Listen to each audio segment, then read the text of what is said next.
Hello student, आज हम लोग पढ़ने जा रहे हैं pi sigma lone pair conjugation.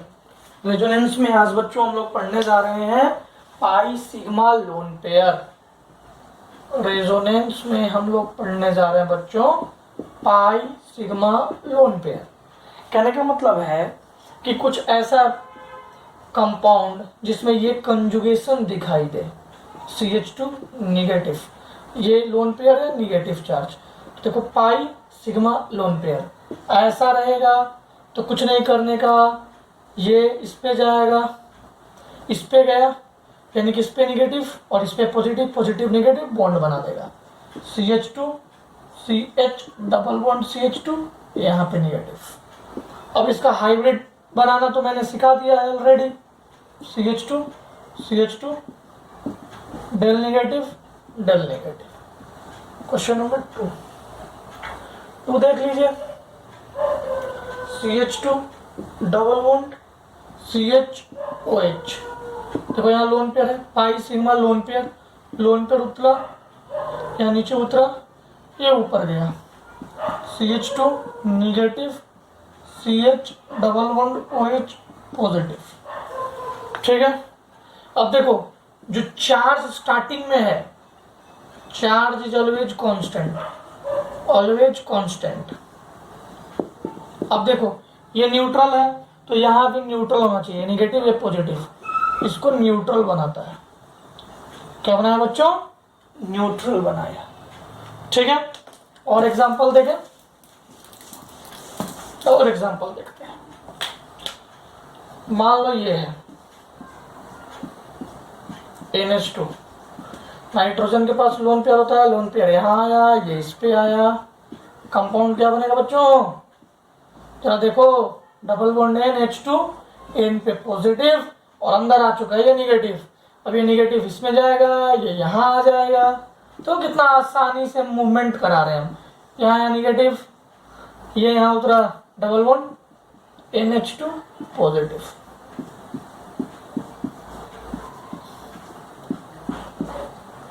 तो अब क्या करेंगे? देखो अब क्या करेंगे, ये जो निगेटिव है वो यहाँ उतर जाएगा, ये ऊपर चला जाएगा, निगेटिव डबल बॉन्ड, और यहाँ तो NH2 पॉजिटिव रहेगा ही।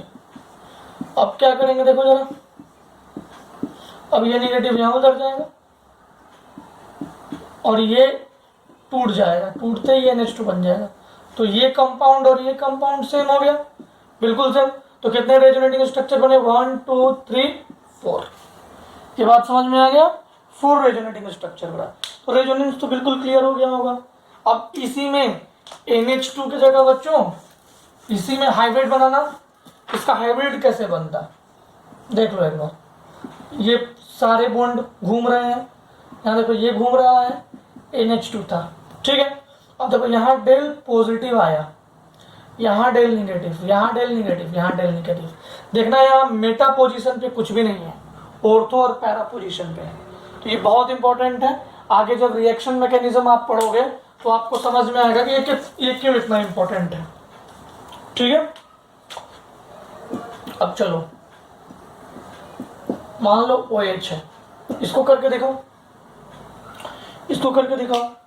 एक और एग्जांपल देते हैं, OC2H5, ये दोनों करके दिखाओ। ये मैं करके दिखा रहा हूँ, ये तुम्हें करना है। ये तुम्हें मैं करके बता रहा हूँ, और नीचे वाला तुम्हें खुद से करना है। ये क्या होगा? ये नीचे आएगा, ये बॉन्ड टूटेगा। जैसे ही टूटा, यहाँ पे negative, double bond OH positive कर लेंगे। अब ये नीचे उतरा, ये यहाँ पे आया, negative double bond OH positive.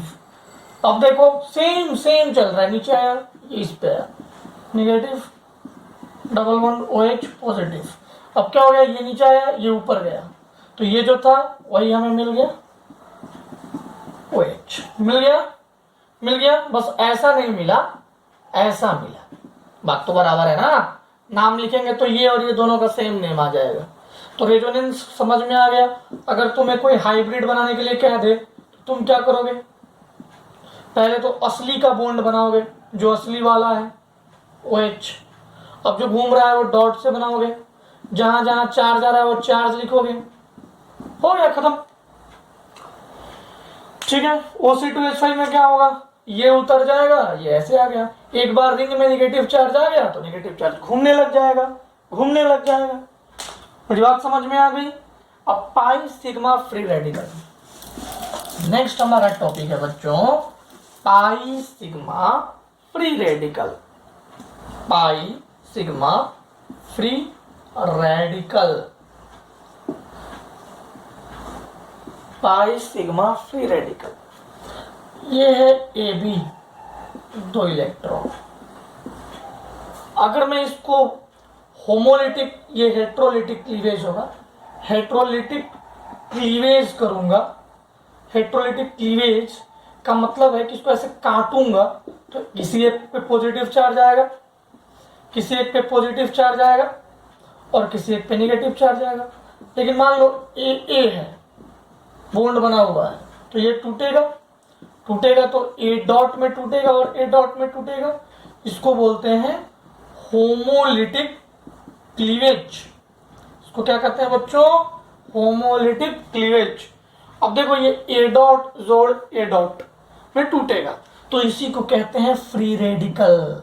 पिछले क्लास में मैंने तुम्हें बताया था कि फ्री रेडिकल का जनरेशन कैसे होता है, समझ गया। होमोलिटिक क्लीवेज या होमोलिटिक फ्यूजन कह सकते हैं। ठीक है, अब हमें ये बात समझ में आ गई। अब इसके नीचे तुम्हें लिखना है बच्चों, इसके नीचे तुम्हें लिखना है एग्जांपल। जैसे देखो फ्री रेडिकल इलेक्ट्रॉन डेफिशिएंट है, obviously free radical electron deficient है। क्यों, क्योंकि 8 इलेक्ट्रॉन से कम होता है। ठीक है, और ये ऑड इलेक्ट्रॉनिक स्पेसिस है,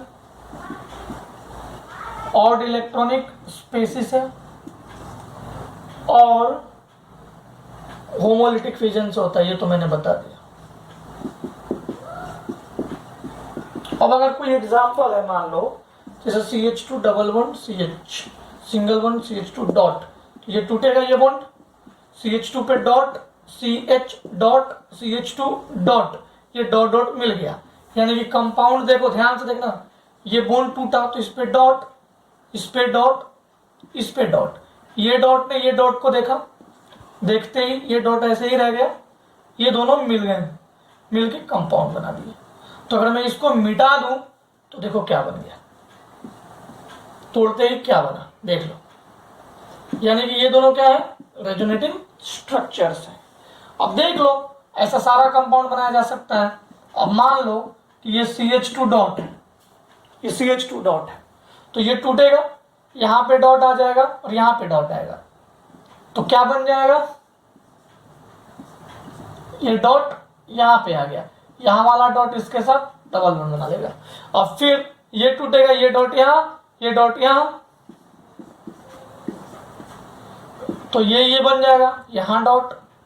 देखो मतलब जहां पॉजिटिव और नेगेटिव घूम रहा था और डॉट घूमेगा। डॉट क्या है, फ्री रेडिकल है। समझ में आ गया, पाई सिग्मा फ्री रेडिकल। कोई दिक्कत है पाई सिग्मा फ्री रेडिकल में? नहीं। अब देखो पाई सिग्मा पाई,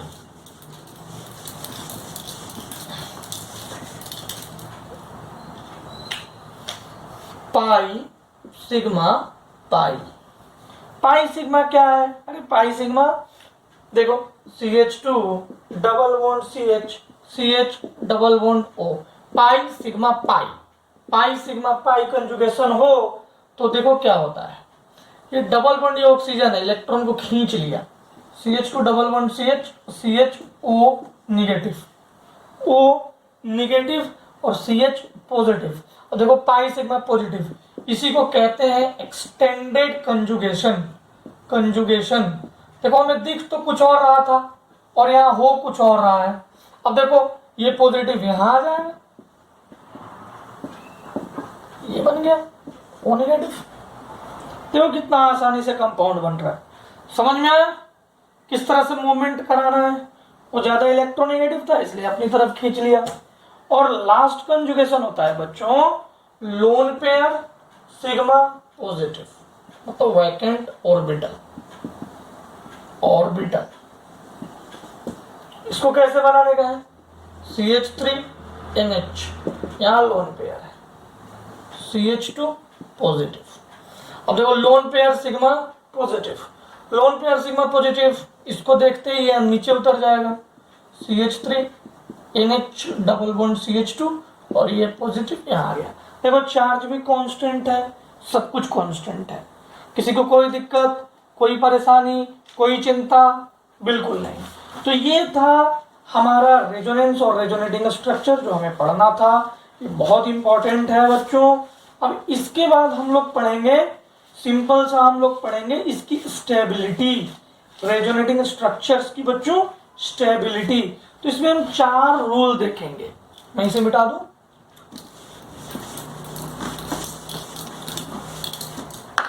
अब हम लोग पढ़ेंगे स्टेबिलिटी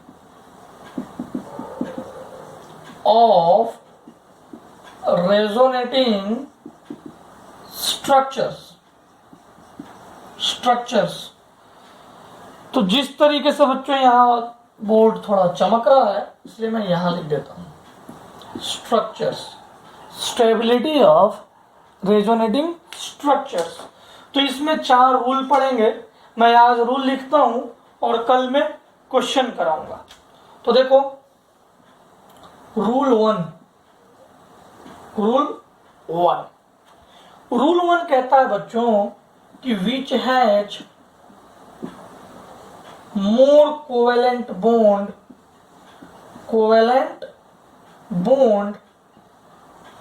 इज मोर स्टेबल। जैसे CH3O CH2 प्लस और CH3O double bond CH2 plus यहाँ पे आ गया। इन दोनों में A है, ये B है, इन दोनों में ज्यादा डबल बॉन्ड इसका है, इसलिए B ज्यादा स्टेबल होगा A से। देख लो डबल बॉन्ड नहीं, कोवेलेंट बॉन्ड, ज्यादा कोवेलेंट बॉन्ड। इसलिए बच्चों कि जब बॉन्डिंग होता है तो एनर्जी रिलीज होती है, तो स्टेबिलिटी आ जाती है, V इज ग्रेटर देन 1। समझ गए बात मेरी? बॉन्डिंग जब होता है तो एनर्जी रिलीज होती है, तो स्टेबिलिटी बढ़ जाती है। ये था रूल 1। रूल 2 यानी कि जब भी कोई भी एग्जांपल आपको दिया जाएगा तो पहले रूल 1 चेक करना है, तब रूल 2 पे आना है। ऐसा नहीं कि पहले रूल 2 पे आ जाना, पहले रूल 1 चेक करना। अगर डबल बॉन्ड, अगर कोवेलेंट बॉन्ड ज्यादा होगा तो यहीं पे फाइनल कर देना बात। अगर सबका कोवेलेंट बॉन्ड सेम है, सब में कोवेलेंट बॉन्ड सेम नंबर का है, जैसे 3 1 4 1 5 2 7, या 3 1 4 2 6 2 8, यहाँ 8 कोवेलेंट बॉन्ड, यहाँ 7 कोवेलेंट बॉन्ड, तो यहीं पे हो गया। मान लो 7 7 रहता तो हम रूल 2 पे आते। रूल 2 कहता है बच्चों neutral compounds are more stable. चलो भाई देखते हैं neutral compounds are more stable. जैसे CH2 double bond CH NH2, ठीक है। अब देखो CH2 minus CH double bond NH2 plus. अब जरा ध्यान से देखो, ये A है, ये B है, इन दोनों को ध्यान से देखो। अगर आप ध्यान से देखोगे तो आप पाओगे कि दोनों में same number of covalent bond है, तो न्यूट्रल कंपाउंड यानी A is more stable then B। अब रूल 3 क्या कहता है बच्चों? Negative on more electronegative and positive on more electropositive, more stable. ये कहता है बच्चों कि निगेटिव अगर मोर इलेक्ट्रोनिगेटिव पे लगाएंगे तो ज्यादा स्टेबल होगा, पॉजिटिव अगर मोर इलेक्ट्रोपॉजिटिव पे लगाएंगे तो ज्यादा स्टेबल होगा। अगर हम क्रॉस करेंगे लेस स्टेबल। मतलब पॉजिटिव लगा देंगे इलेक्ट्रोनेगेटिव पे, नेगेटिव लगा देंगे इलेक्ट्रोपॉजिटिव। एग्जांपल देखोगे तो सब समझ में आ जाएगा। जैसे CH2 double bond CHO negative, और एग्जांपल है CH2 negative CH double bond O। देख लो यहां पहले देखो, सेम कोवेलेंट बॉन्ड, सेकंड दोनों चार्ज्ड है, न्यूट्रल इज मोर स्टेबल, पहला चेक किया, दूसरा चेक किया, दोनों तो चार्ज है। फिर तीसरा आया, ये मोर इलेक्ट्रोनेगेटिव है, इस पे माइनस है, ये इससे कम इलेक्ट्रोनेगेटिव है, इस पे माइनस है, तो ज्यादा स्टेबल कौन होगा? ए होगा। ज्यादा स्टेबल कौन होगा? ए होगा। क्यों ए हुआ? क्योंकि यहां निगेटिव पे, मतलब मोर इलेक्ट्रोनेगेटिव पे निगेटिव है, यहां इलेक्ट्रोनेगेटिव तो है ये, लेकिन ऑक्सीजन से कम है, उस पे निगेटिव है, तो क्रॉस जा रहे हैं ना, क्योंकि ऑक्सीजन और इसमें तुलना करेंगे तो ऑक्सीजन से इलेक्ट्रोपॉजिटिव है ये वाला, इस पे माइनस था, इसलिए ये लेस स्टेबल होगा। तो इसको ध्यान से देखिए, रूल 3 तक मैंने आपको समझाया, रूल 4 अगले क्लास में बताऊंगा, और ढेर सारे क्वेश्चंस भी अगले क्लास में मैं कराऊंगा। ठीक है, ओके बच्चों।